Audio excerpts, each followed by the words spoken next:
बहराइच जिले में फिर एक बार कोटेदार की दबंगई सामने आई। उत्तर प्रदेश बहराइच जिले के बलहा ब्लॉक के अंतर्गत ग्राम पंचायत राजापुर कला में एक बार फिर कोटेदार जगराना की दबंगई सामने आई। कोटेदार प्रतिनिधि ग्रामीणों से अंगूठा लगवा लेने के बाद गल्ला देने में आनाकानी करता है। इस पर जब ग्रामीण गल्ला लेने जाते हैं तो कोटेदार दबंगई के बल पर हाथापाई पर उतारू हो जाता है। दूसरे इस गाँव में कोटा होने के कारण गाँव वाले मजबूरी बस कुछ बोल नहीं पाते और चुपचाप घर चले आते हैं। इस बात पर ग्रामीणों ने इसकी शिकायत ग्राम प्रधान से किया। ग्राम प्रधान ने मीडिया वालों के माध्यम से सरकार तक इनकी बात पहुंचाना उचित समझा।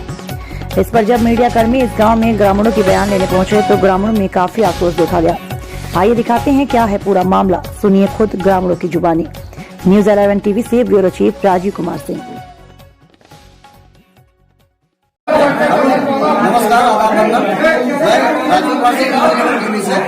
मैं इस समय उत्तर प्रदेश के जिला बहराइच के बलहा ब्लॉक ग्राम पंचायत राजापुर कला में खड़ा हूँ।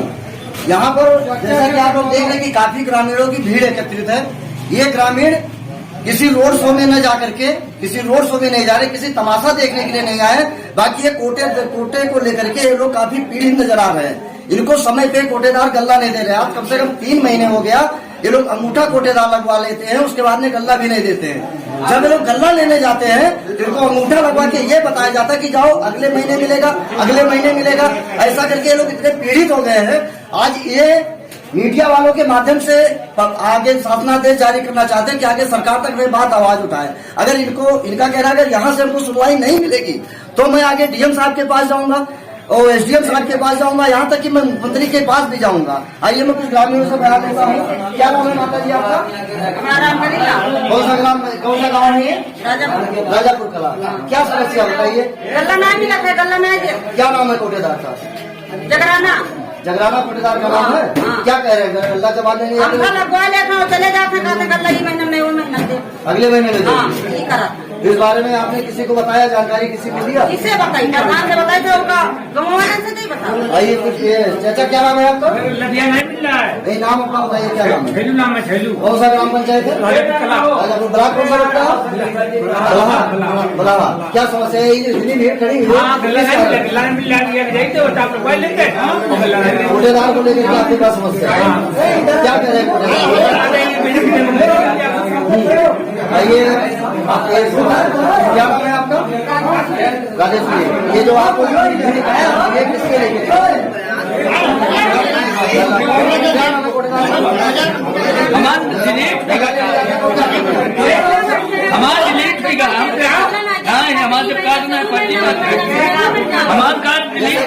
अभी ग्रामीणों ने कुछ लोगों ने बयान दिया कि गल्ला अंगूठा लगवा देते हैं, गल्ला नहीं देते हैं। आइए कुछ और लोगों से आपको बयान दिलवाते हैं।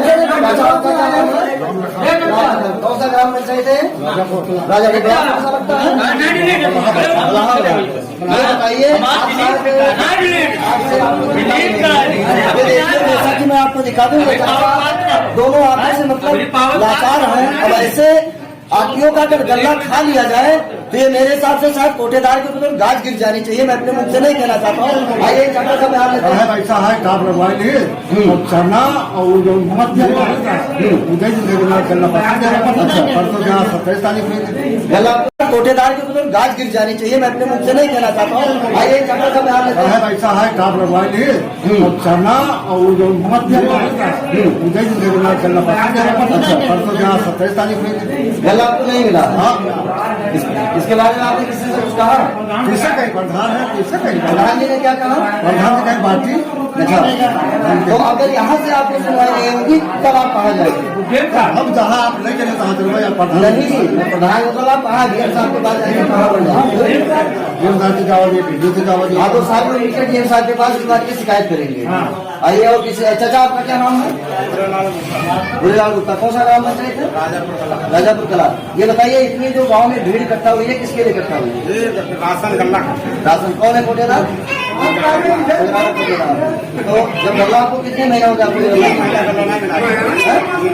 महीना आपको गल्ला नहीं गल्ला नहीं।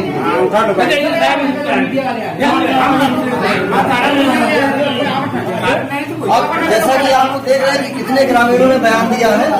अब इस बात से ये लगता है कि कोटेदार की कितनी दबंगई यहाँ पर देखने को मिल रही है।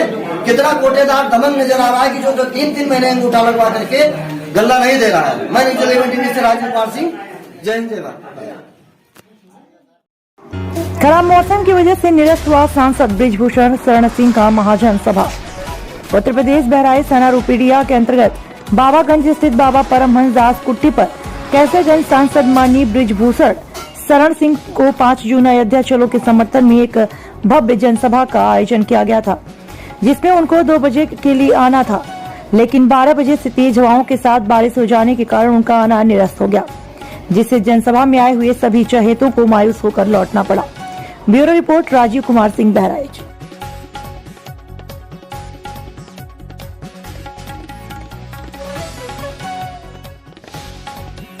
उत्तर भारतीयों का भी यहाँ बहुत सारा योगदान रहा है। ऐसे उत्तर भारतीयों को जब राज ठाकरे द्वारा प्रताड़ित किया जा रहा था, जब राज ठाकरे के कार्यकर्ताओं द्वारा पीड़ित किया जा रहा था, उस समय की पीड़ा को महसूस करके माननीय सांसद जी ने ये कही, लेकिन पहले राज ठाकरे बॉम्बे के बाहर निकलते नहीं। ये पहली बार हुआ है कि राज ठाकरे महाराज उनको किसी विशेष समुदाय का नेता बनना था, उनको लगा कि राम का नाम बहुत बड़ा है, राम के नाम पर सरकार बन जाती है, तो हम भी राम के जोड़ में दे देंगे, आप महाराज की अपनी परीक्षा बढ़ा देंगे। लेकिन उनको ये नहीं पता था और राम का नाम लेने से जीवन धन्य हो जाता है, हम अमृत की ओर बढ़ जाते हैं। दुराचार किए हुए उत्तर भारतीयों पर अगर कोई व्यक्ति आता है तो कहीं ना कहीं राम के जो वंशज हैं, राम के जो अनुयायी है, उनको पीड़ा होती है। 1 दर्जन नीम के हरे पेड़ को काट कर उठा ले गए वन माफिया। उत्तर प्रदेश के पूर्वांचल के जलालपुर थाना क्षेत्र में इन दिनों वन माफिया काफी सक्रिय हैं। वन माफिया आए दिन हरे पेड़ों की कटाई धड़ल्ले से कर रहे हैं। वन माफियाओं के विरुद्ध किसी भी प्रकार का कोई कार्यवाही न होने से इनका मनोबल बढ़ा हुआ है। क्षेत्र के नहोरा गांव में करीब 1 दर्जन नीम के हरे भरे पेड़ों को वन माफिया काट कर गिरा दिए और उसकी लकड़ियां उठा ले गए। दिन दहाड़े दर्जनों पेड़ काट कर ले गए, परंतु इसकी भनक न तो पुलिस को लगी और न ही वन विभाग को। ग्रामीणों ने बताया कि पेड़ कटाई की सूचना पुलिस तथा वन विभाग के अधिकारियों को दी जाती है, परंतु पेड़ कटाई करने वालों के विरुद्ध कोई कार्यवाही नहीं होती, जिससे गांव के लोग अब विभाग को सूचना देना बंद कर दिए। नीम के पेड़ की कटाई के बारे में उन्होंने बताया कि करीब 4 दिन पहले कुछ लकड़ी काटने वाले आए और करीब 1 दर्जन से अधिक नीम के पेड़ों को काट कर उठा ले गए।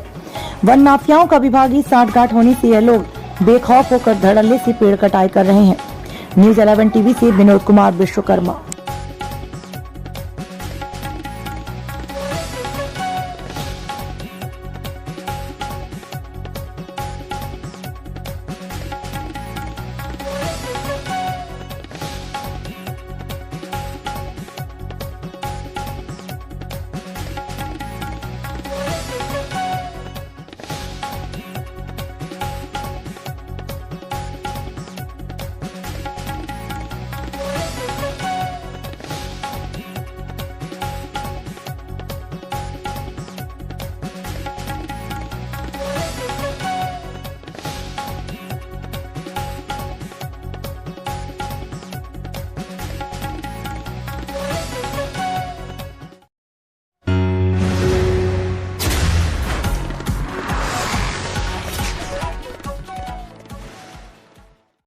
यातायात नियमों का हो रहा है धड़ल्ले से उल्लंघन।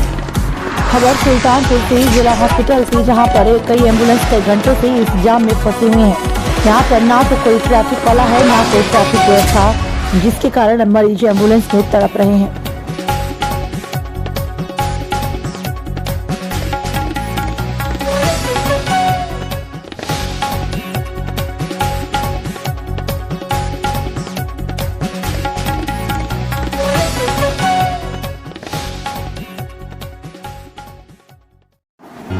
जनपद अयोध्या से इस वक्त की बड़ी खबर आपको बता दें, जहां दिनांक 23/5/2022 को समय लगभग 2 बजे तेज आंधी तूफान आने के कारण लोगों का काफी क्षतिग्रस्त हुआ। साथ ही साथ बारिश भी हुआ और पेड़ पर और पौधे, गरीबों के टीन छप्पर, टीन सेट सब उड़ा ले गए। जीना मुहाल हो गया है, जहां इसी के साथ बिजली भी ध्वस्त हो चुकी है और आंधी तूफान के बाद से लोगों को बिजली का उजाला देखने को नहीं मिला। अंधेरे में अपना जीवन यापन कर रहे हैं। कुदरत का कोहराम इस तरह से गरीबों के लिए जीना मुहाल हो गया है। जिला क्राइम रिपोर्टर सील चंद्र प्रजापति की खास रिपोर्ट। ये किस ग्राम सभा के हैं आप? ये सातों पारा पूरे भागा। ग्राम सभा के। जी जी जी। ये किस तरीके से आंधी तूफान आ जाए? बहुत तेज साधारण नहीं थी। पेड़ पौधे काफी गिर चुके हैं। अच्छा, किस तरीके से लोगों का नुकसान हुआ है? आप बहुत बता ज्यादा सकते हैं? बहुत ज्यादा नुकसान हुआ है।